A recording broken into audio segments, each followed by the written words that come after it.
د دور بابا غرنۍ او د پیچلې اراضۍ لرونکې ولسوالۍ دلته په دې ولسوالۍ کې د امنیت تامین د ځایي خلکو د تړونونو په واسطه منځته راغلی دی. ځایي خلک وایي دلته په خپلو سیمو کې داعش او یا نورو وسلوالو ډلو ته ځای نه ورکوي.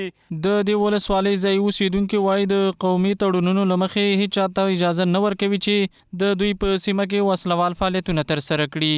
دوی همدارس زیاتوي که هر څوک وسلوالو ته په خپل کور کې ځای ورکړي او یا هم ورسره لاس ولري کور به یې سوځول کیږي او 10 لکه افغانۍ به د ناغې په ډول هم ترې اخیستل کیږي. شپږو قامونه چې کوم دی ټول سره یو لا شورام جوړه کړه سره بیا په هغې کې خبرې دا وکړې مادې مو لیکلې چې کومې د قانون اساسي مادې یو به د دې نه سرغړونه نه کړو. دویم به چې کوم دی د مخالف په سره څوک لاس نه یو کوي که لاسو سره یو کا نو 10 لکه روپۍ یو بیا کور سوځو. همداسې عملي جامه موږ ورغوستې ده.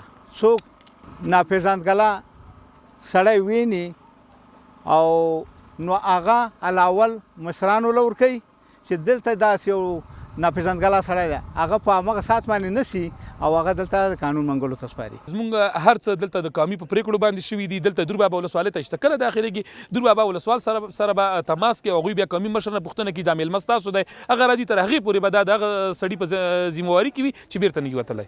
10 لکه افغانۍ به دوی جریمه ورکوي کان ته او د دوی به کور سوځي او دغه نه بیا کډه بارېږي. بلخوا د دور بابا ولسوالۍ ځایي چارواکي هم د یادې ولسوالۍ د ولسونو پر کلک ملاتړ په دې ولسوالۍ کې د ډاډمن امنیت خبره کوي.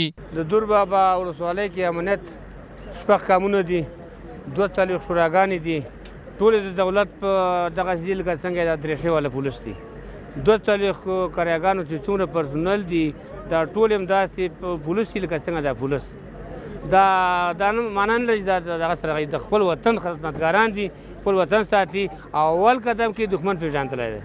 دغه ولسوالي که څه هم د ننګرهار د یو شمېر نامنه ولسوالیو او ګاونډي هیواد پاکستان سره ګډه پوله لري خو د قومي تړاو له حکومت څخه د ولسي خلکو کلک ملاتړ له بشپړ امنیته برخمنه کړې ده.